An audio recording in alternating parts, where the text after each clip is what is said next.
Thierry Leroux, bonjour. Vous êtes fondateur et président de Eldim, une société de haute technologie. Est-ce que vous pouvez nous expliquer en quelques mots ce que vous faites?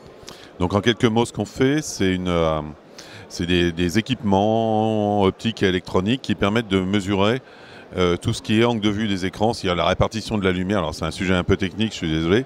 La répartition de la lumière avec l'angle.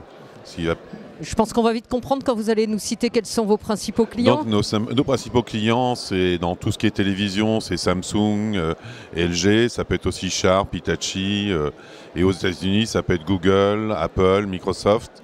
On travaille aussi avec Facebook. Apple, justement, parlons-en. Il paraît que vous avez eu une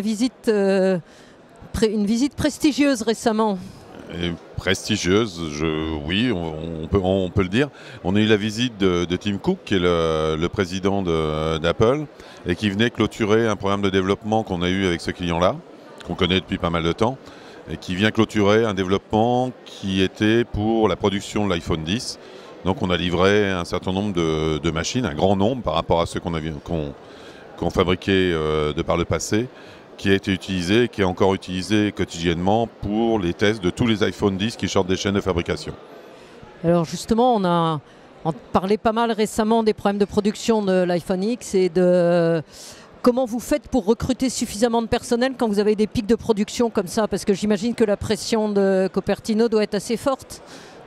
La pression est assez forte, mais ça se passe relativement bien.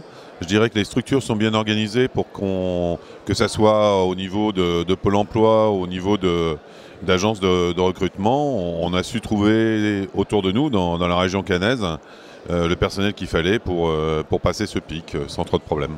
Donc pour vous, la Normandie, c'est un ancrage important, nécessaire? Vous n'envisagez pas d'aller... Non, absolument pas.